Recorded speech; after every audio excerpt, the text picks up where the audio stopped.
Okay, good afternoon, guys. So, our topic for this session is product rule and quotient rule. Technically, madali lang naman siya and we have formulas to back it up, okay? Para ano gawin yon. And kung susundin natin yung three-step rule, actually, di ko pa siya natatry gawin. Pero sige, baka mamaya, pakita natin. Pero first, we discuss yung ano muna, tawag doon, mga examples. Okay? So first na example natin, technically, we can consider x squared in two way. Pwede siyang i-treat sa dalawang way. What do I mean? Pwede natin i-treat tong x squared as exponent rule, and pwede natin siyang i-treat as product rule also. So first, so technically, na-try na natin yung exponent rule. Try natin siya as product rule. Okay? So, madali lang yun. Ganito lang naman din siya. So, di ba yan? 2dx squared. So, kung solve natin siya in exponent rule, magiging answer niya is 2x, di ba? Try natin ngayon kung magiging kaparehas niya, kung parehas sila ng final answer ng product rule. Okay? So, ayan. So, yung x squared, pwede siyang i-treat as dxx. Okay? For the sake lang nung discussion natin. Okay? Pero, hindi mo siya need gawin. So, ayan. So, next, next step when it comes to product rule and quotient rule, and mapapansin nyo guys, more on substitution method tayo. So, yun yung isa sa mga ginagawa ngayon sa calculus is more on substitution. Okay? So, let u, tapos, let v. Yeah, ganyan. U and v natin yan. So, x is u. So, gusto nyo gawin, i-list down nyo din. U is equals x, v is equals x. Tapos, du is equals to 1, dv is equals 1. And so on. Diba? Pwede naman ganyan. Tapos, actually, madali lang ito. Hindi ko alam ba tinuturo pa. Pero, so, ayan. Next, substitute natin ngayon to dito sa formula natin. Which is, u dv plus v du. Okay, so x multiplied by 1 plus x multiplied by 1 and so on. So x plus x. Okay. And then final answer is 2x then. So technically, either way, kahit mag product rule kayo or mag quotient product rule or exponent rule, technically we come up with the same answer. Okay? So ayun lang naman yung pino-point out na. Okay, so yun yung first example natin. Second example tayo. Okay, let's try this one. Basic lang, mga basic lang. So, number 2.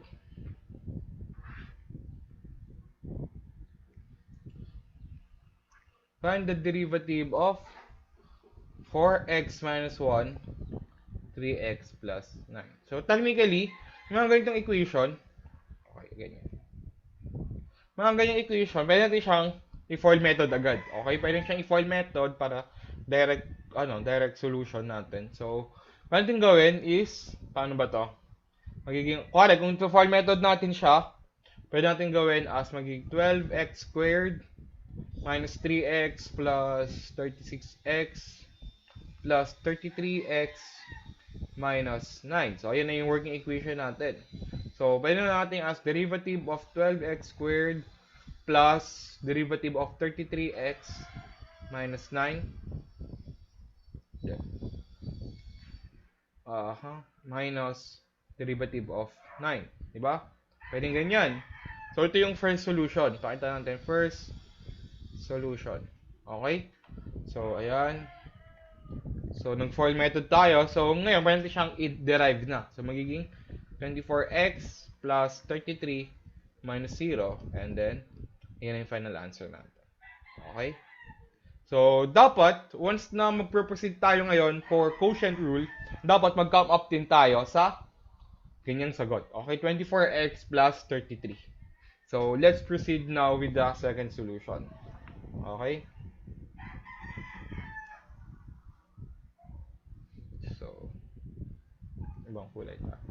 Second solution. As always, mag-designate tayo kung ano yung U tsaka ano yung V. Okay? para di kayo malito kung ano yung gagawin. So, derivative of 4x minus 1, 3x plus 9. Ayan. Okay, so let natin this one as u, then v to. Okay? So, meron tayong u, tas du, tsaka v, then dv. Okay? So, proceed. So, we have u as 4x minus 1, v as 3x plus 9. Okay? So, du natin, derive lang natin to guys. Derive lang natin yung u, which is equal to 4, and then dv is 3. Okay? So, next. Proceed na tayo ngayon sa working formula natin, which is derivative of uv is equals to udv plus vdu. Okay, so substitute lang natin. So, 4x minus 1 multiplied by 3 plus 3x plus 9 multiplied by 4. Okay? So, 12x minus 3 plus 12x plus 36. Diba? So, final answer is equals to, so kung makikita nyo, basic math, magiging 24x plus 33. Okay, so kita nyo guys, the same lang, same final answer lang tayo nag-come up. Okay? So, ayan. First example, second example natin. Next, let's try naman if kunwari, same equation, same term. Paano ba? Paano same term? Ganito. Let's try this one. So, number 3. So, derivative of, kunwari, 2x plus 4 squared. Okay? So, ganyan yung working equation natin. Pwede siyang i-treat as chain rule. Pwede siyang i-treat as exponent rule. Pwede siyang i-treat as product rule. So, try natin yung tatlong yon. So, first solution tayo. First is technically chain rule. Okay, first solution. Actually, parehas na pala yung... So, technically, dalawang solution na lang pala siya. Kasi magkaparehas na nga yung exponent rule and then chain rule natin. Okay, so magiging derivative of ano to? Derivative of 2x plus 4 squared bracket. So, magiging 2x plus 4, 2 minus 1 minus derivative of 2x multiplied pala 4. So, magiging 2x plus 4 times 2, which is final answer 4, 2x plus 4, or 8x plus 16. Okay? So, nag-come up tayo sa ganyang sagot. So, let's try naman if kung magpa-product rule tayo. Okay, let's try product rule naman. So, second solution. Ang gagawin lang natin is paghihiwalay natin to.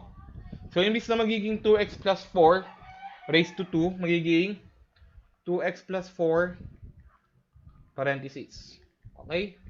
So, ayan. Para siyang ganito. Para siyang ganyan. Okay? Para siyang magiging ganyan. Okay? So, meron na tayong u. Ito, v natin. So, du is equals to 2. So, parehas lang din yung dv is equals to 2. Diba? So, let's proceed na with solution. So, magiging duv is equals to udv plus vdu is equals to 2x plus 4, 2 plus 2x plus 4, 2. Okay, so final answer natin dito technically is magiging 8x plus 16 also. So makikita nyo guys, kung pinapakita ko lang dito, technically you can have many options as you want. Okay, as long as mathematically correct and tama yung way of solving ninyo. Okay, so ayan. So next, proceeding tayo ngayon sa quotient rule. Technically, quotient rule sa tricky one, pero once magets nyo naman ang idea ng problem na to, madali na lang yan. So, proceed tayo ngayon for quotient rule. Pero before that, teka. Okay. Okay, so technically yun pala. O nga. Tingnan ko lang. Sa third problem natin, so we have first, second, and of course, third solution. So yung third solution is FOIL method as pointed out by Mr. Ortiz. Okay? So, ayan. Yan yung maging, so, mapapansin nyo, pare-pares pantay yung final answer, which is 8x plus 16. Okay? So, teka. Proceed tayo ngayon sa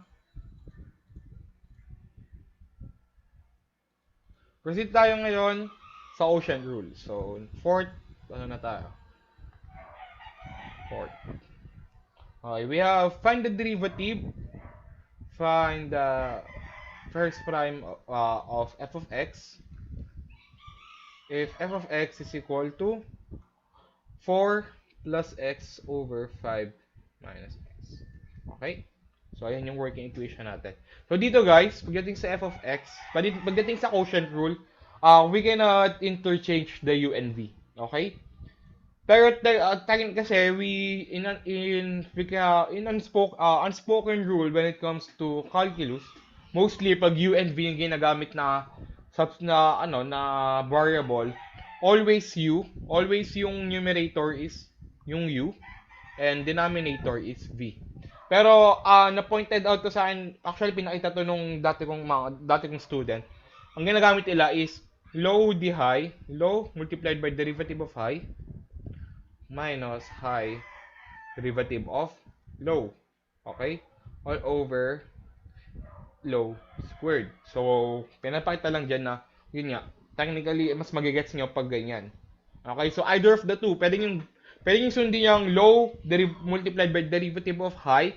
Low means nasa ilalim nung fraction bar, while high is nasa taas nung fraction bar. So, either of the two you can use as long as uh, ano sa inyo, applicable, okay? Or effective sa inyo yung formula. Okay? So, ayun. Gulayin lang natin. So, ayan. So, katulad ng sabi ko, if i-stay kayo dito sa ganyan, huwag yung pagpapalit yung u and v ninyo. Okay? Always u as numerator and v as denominator. So, kung natin yung du and dv. So, technically, du is 1. Okay, and dv is negative 1. Okay, so proceed na tayo ngayon sa formula natin. So we have formula for this one, du, derivative of u over v is equals to v du minus u dv all over v squared.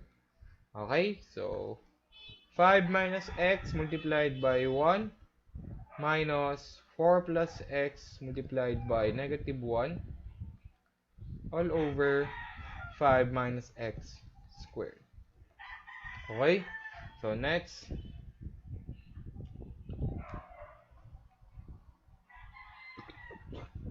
Next tayo. So, magiging 5 minus x. So, ito, paano natin ito? Magiging plus 4 plus x. Okay? All over 5 minus x squared. Okay? Next. Cancel out to. So, magiging 9 over 5 minus x squared. Okay, pwede nyo na yung final answer. Pwede nyo na yung expand to. So, magiging expand na lang natin para pare-parehas tayong magdusa. Over 25 minus 10x plus x squared. So, ayan yung final answer natin. Okay? 9 over 25 minus 10x plus x squared. Okay? Yun yung final answer. Expand natin.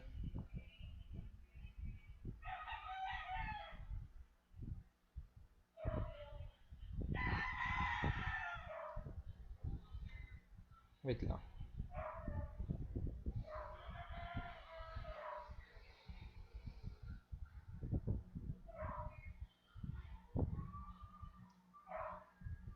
Okay, so proceed na tayo.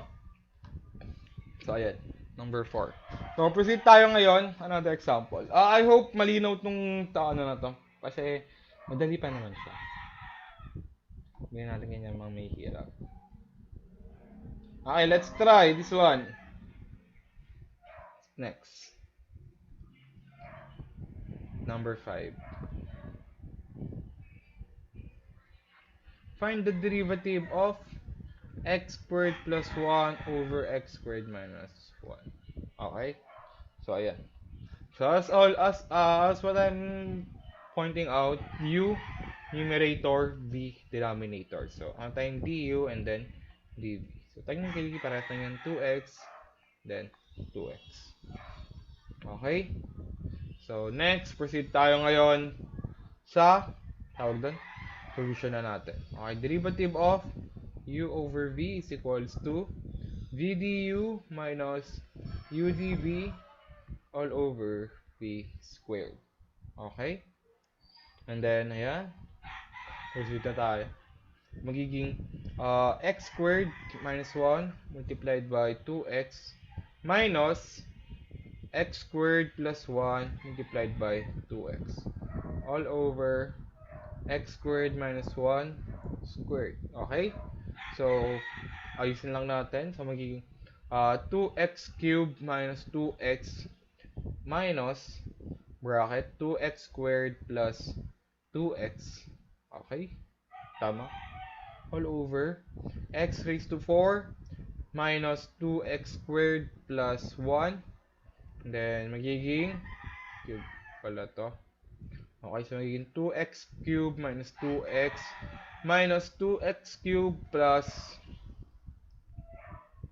minus 2x all over x raised to 4 minus 2x squared plus 1. So, cancel out. Then, final answer is equal to negative 4x all over x raised to 4 minus 2x squared plus 1. Okay? So, ayan. Dali pa, di ba? Ito mahirap.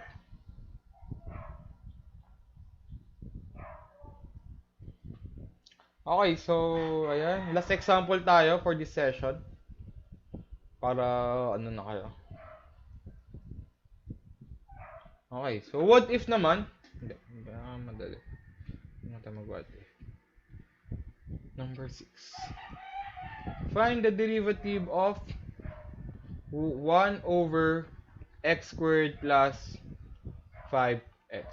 Para yan yung working equation natin. Para ganyan lang. Okay? So, proceed na tayo. This one. Hindi tayo mahirapan. Okay, so let's do this. So, ayan. U to, and then V. Diba? Ganyan.